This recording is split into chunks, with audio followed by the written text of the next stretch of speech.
Hey guys, it is I, Pete, your host at the Epic Ecopreneur. And the sun's a little blinding behind me, but I guess you're just gonna have to deal with it because I want to walk north, and walking south would be walking back to my house, and that's not the way I'm walking right now. So anyway, today we're talking about creating a schedule that you can keep, and I'll share with you the planning routine exercise. It's very quick and fun that I use every morning before I even open the freaking computer. And also we'll talk about what that might look like for you as far as implementing that in your life. And then I will share a little bit about the technique that I use and that I share with clients that are in the one-to-one mentorship for business owners, and also the upcoming Focus Growth Group program, which will be launching in the first part of 2020. And I am now setting up calls with those of you who are interested in getting really clear on what you're offering in your business. Look at my crazy mittens. What you're offering in your business, who you are offering it to, how you're marketing it, getting consistent sales, feeling really on point in all areas of your business comes down to what I shared in the free video training. If you haven't seen that yet, also leave a comment if you'd like to see that. But when you get your offer on point, that's when everything falls into place in your business. And it sounds a little bit too good to be true, but trust me, it's way better than you might think. So today, creating a schedule that you can keep. How many of us, you can raise your hand, click like, or leave a comment on this video here if you have experienced having a goal, an ideal, a dream, some type of vision for your business, and then found that, you know, as time goes on, maybe that gets dropped off by the wayside. Hello to everybody, so good to see you here. Maybe it falls off by the wayside just because you're delivering your service to the clients that you do have. So your website doesn't get done, for example, but you really want to update it because the blog's out of date and you don't have the projects that you've completed that you're really proud of up there, or your social media is not on point, or like what happened to me in the past was I'd be giving a talk and I would end up finishing the slides like a half hour before the talk, and it was just so stressful. So I want to help you avoid whatever it is that you found that really fell short as far as your previous task tracking and planning on a daily basis. So I mean, there is so much to really creating a schedule that works for you. And so I'm realizing as I excuse me, talk more on this video, how many different ways I could go with this video. But since I put in the description the thing that I do every morning, I will share that with you. So what I do, and this is also part of a planner that I give to business clients that I'm working with, is I take everything that I could think of, which might sound overwhelming, but I take everything I could think of doing. Let's see, do I want to take you down the stairs? Let's go over here. I make a big list. I take everything I could think of doing and I make a big list and I categorize it by areas of my life. And what I mean by that is I've got categories such as my business. Hello there, Permy Pete. I've got categories such as my business, the things I want to do for my business, just anything that's on my mind. My personal life, my home, such as like clean the house or cook meals for the next few days. And for me, I've got a category that's music. So if you just got onto the video, I'm talking about, this is what I do every morning. I write down everything I can think of by category. I just have like 5 set categories. So like home, business, for me it's home, design, epic ecopreneur, music, and then like admin, which is some background stuff. And then that's in one column, and then all I do is I choose the top 3 priorities for the day. And granted, any given day, we might have more than one or more than 3 things that we really feel like need to be done. But ultimately, what we're trying to do here is make it manageable to say that we don't need to do everything. And we break things up by category to be able to make sense of them all and allow ourselves to see, okay, well, we've got like 4 or 5 categories, and what's top in each of those categories, and then those top things go over into the top 3 priorities. So today, I'll be following up with some design clients.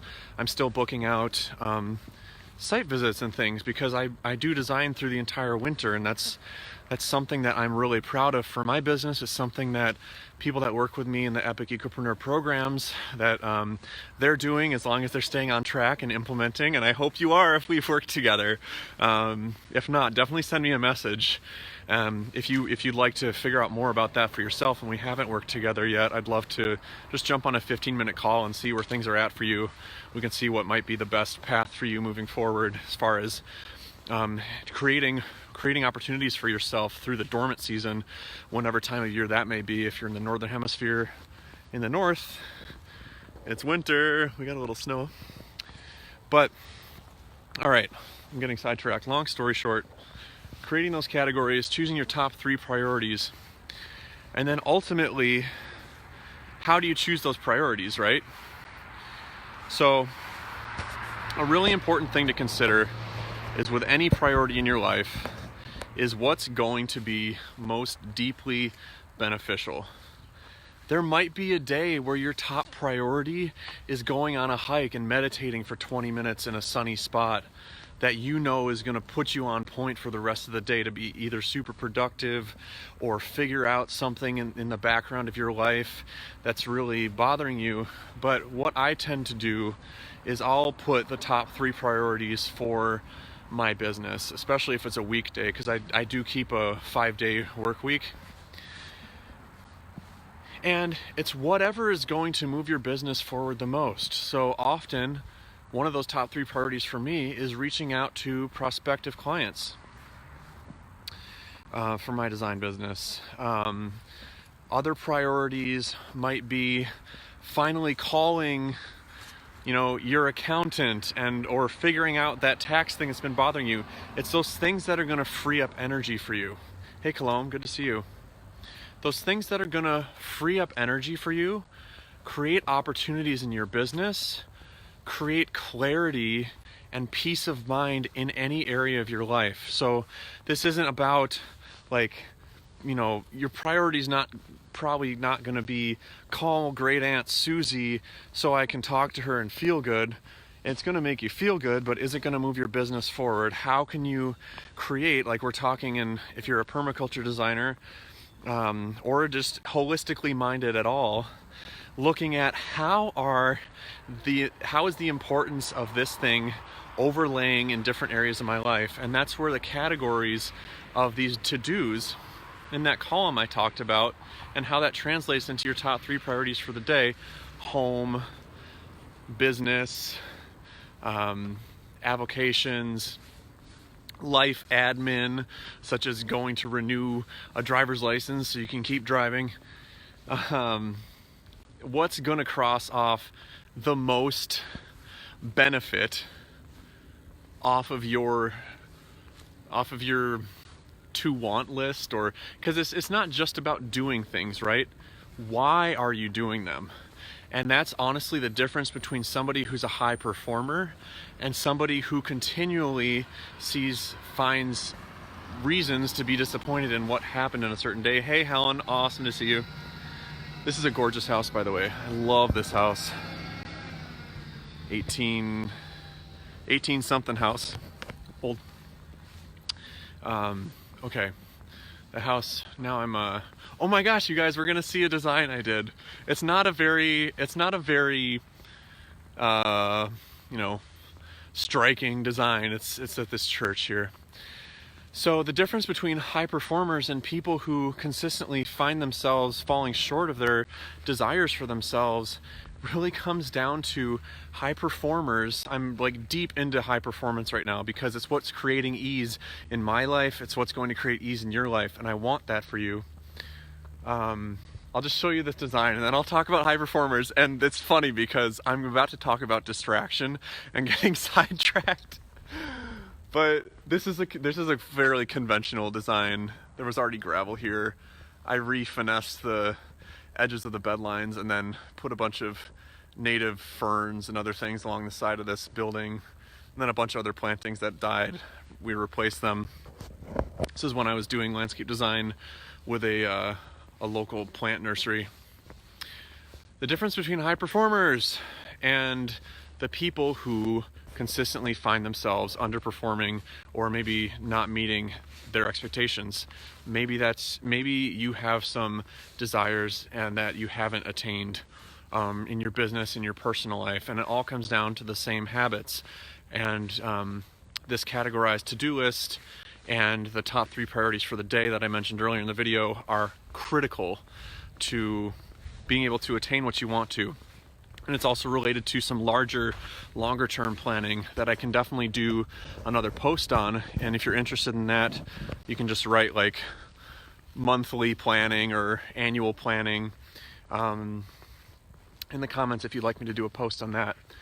But people who aren't high performers get distracted by non-priority things, non-critical things, like 3.5 times as often as people who are high performers. So really what it is, it's about how often do you find yourself getting distracted by things that aren't your priority. It's so simple. If you've identified the priorities for your day, granted, something might happen that you need to address. But in general, 90% of the time, if you have your priorities for the day laid out before you even open your computer or your workbook or whatever is your thing that you're jumping into that day, you're not going to get distracted as easily. And hey, Katie, good to see you. And that distraction is what keeps people from performing at the level that is really ideal as far as, like what your vision is. And so this is what I've talked about daily planning today. Identifying what your priorities are for the day is incredibly important. But if you're just starting every day with, isn't that a gorgeous house? Oh my God. If you're just starting every day with what am I doing today, and it's like a blank slate, and you don't have a longer term plan, such as breaking down annual goals into quarterly goals and monthly, and I know the word goals carries a lot of strangeness associated with it. Hey, how's it going? Hi, how are you doing? I'm great, thank you. The word goals carries some strange connotations. But ultimately what it comes down to is if your daily tasks are coming from thin air of, oh, that's what I'll do today, where do you think you'll be in your business in a year, in 5 years? And how is that aligned with your vision? So leave a comment below if you're interested in me doing a video, a post on longer term planning than just daily, because this is helpful. But if you don't have the longer term planning down, that's trickling down into the daily from the weekly, monthly, quarterly, then there's no way to really to measure as far as how you're progressing on what really matters long term in your business. So thanks for hanging out. You guys got me going on one of the longer walks I've taken just around my neighborhood in a while. You guys, I live in the most beautiful town. Look at that. So a friend of mine used to work at this bed and breakfast, and there's that cupola or whatever it's called. She wasn't able to open the door in that upper tower at one time. The door was just shut and she couldn't get it open. And she asked the owner, she said, "Hey, that door, it's shut, I can't open it." And she said, "Oh yeah, that's Isaac or whoever was the owner of that house in the 1800s. There's a ghost in the house that keeps that door shut sometimes." There's a lot of haunted places in Stillwater. Some of them are actually really, like some of them are very kind of benevolent spirits that occupy some of these homes. So anyway, thanks for hanging out. If you're interested in finding out more about the Focus Growth Group program, I'm now talking with people and enrolling amazing ecopreneurs for the beginning of 2020 is when that starts. We've got a limited amount of seats. It's going to be a great community. I'm super stoked about it. I'm immersing in high performance as far as really helping all of you create ease around moving forward in strategic ways in your business, because structure is freaking where it's at. The root system creates the healthy trunk and branches and flowers and fruit. And I want you guys to have the most beautiful orchard of a business, orchard of a life, with lovely little piggies running around eating all the apples that you didn't get to. All right, I'm gonna head out. Have a beautiful weekend. Thanks for hanging.